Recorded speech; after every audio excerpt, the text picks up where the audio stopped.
আসসালামু আলাইকুম ওয়া রাহমাতুল্লাহি ওয়া বারাকাতুহু। বিসমি সুবহানাহু ওয়া তাআলা হামিদা ওয়া মুসাল্লিয়া। ইসমি Aimanul Islam. Welcome to my another vlog.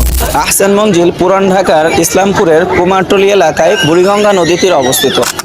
1906 সালে এখানে অনুষ্ঠিত এক বৈঠকে মুসলিম লীগ প্রতিষ্ঠার সিদ্ধান্ত হয়। 1859 খ্রিস্টাব্দে আহসান মঞ্জিলের নির্মাণ কাজ শুরু হয় এবং 1872 খ্রিস্টাব্দে এটি সমাপ্ত হয়।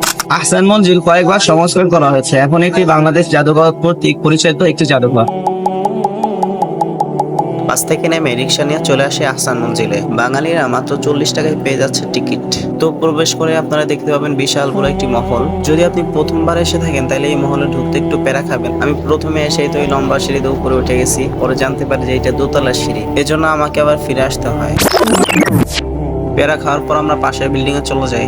এটার মধ্যে কোনো প্যাচ ট্যাচ নাই, খুব সহজে পুরো বিল্ডিংটা ঘুরে দেখা সম্ভব। এই বিল্ডিংটার ছাদটা দেখতে সুন্দর লাগতেছিল, দরজাগুলো দেখতে কেমন জানি আগের যুগের মতো। তো আমি সিঁড়িতে উপরে তলায় উঠে যাই। সিঁড়িতেও কেমন জানি একটা প্রাচীন প্রাচীন ভাব আছে। আপনারা প্রত্যেকটা দরজাতে একজন করে পাহারাদার দেখতে পাবেন। দোতলায় এসে আপনারা অনেকগুলো ছবি দেখতে পাবেন যারা ছিলেন অনেক গণ্যমান্য ব্যক্তি।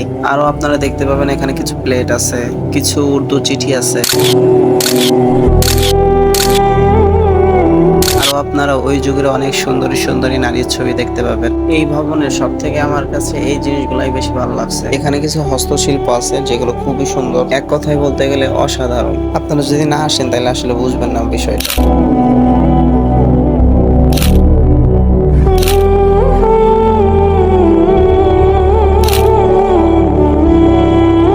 এটা হচ্ছে দুইটা ভবনের মধ্যবর্তী স্থান। নিচ থেকে উপরের দিকে তাকালে বেশ চমৎকার দেখায়। এখন আমি মূল ভবনে প্রবেশ করব, এটার জন্য আমাকে বিল্ডিং এর পিছন দেখতে যেতে হবে। তো ঢোকা মাত্র এই আল্লাহর বান্দার সাথে আপনাদের দেখা হবে, আর এখানে অনেকগুলো গণ্যমান্য ব্যক্তি রয়েছে, তাদের সাথে দেখা হবে। ভিতরের অংশটা বেশ চমৎকার লাগছে আমার কাছে, কেমন জানি এক রাজকীয় রাজকীয় ভাব আছে। এখানে দেখার মতো অনেক কিছু আছে, সব তো আর ভিডিওর মাধ্যমে বলা সম্ভব হচ্ছে না। যদি কখন আল্লাহ তাআলা তৌফিক দেয় তো এসে ঘুরে যাবেন। এই যে দুইটা বিদেশি কাকু আসছে 500 1000 টাকা দিয়ে, ঢুকতেই তাদের 1000 টাকা খেয়ে দিছে। এই যে ভাই এটা দেখেন, এটা পুরো 14 গোষ্ঠীর এখানে ছবি দিয়ে আছে। এদের টেবিলও ছিল মাশাআল্লাহ। এই ছবিটা সম্পর্কে তো বলার কিছু নাই, আপনারা দেখে বুঝতে পারতেছেন যে বিষয়টা কি দাঁড়িয়েছে বা কি করছে তারা। তো এখন আমি বের হয়ে যাচ্ছি, বাকি যেগুলো আমি আপনাদেরকে বলি নাই সেগুলো আপনারা এসে দেখতে পাবেন।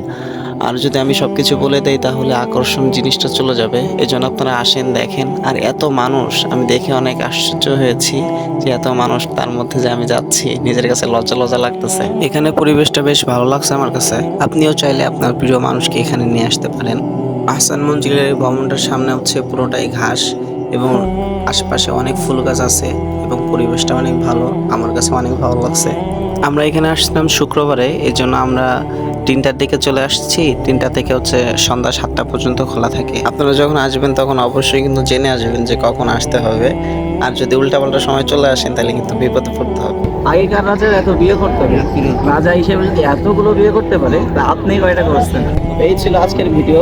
আমি দেখানোর চেষ্টা করছি, সবকিছুই ইচ্ছা ছিল ততটুকু দেখাইছি, যতটুকু সম্ভব ছিল ততটুকু দেখাইছি। সবাই ভালো থাকবেন, সুস্থ থাকবেন। আসসালামু আলাইকুম ওয়া রাহমাতুল্লাহি ওয়া বারাকাতুহু।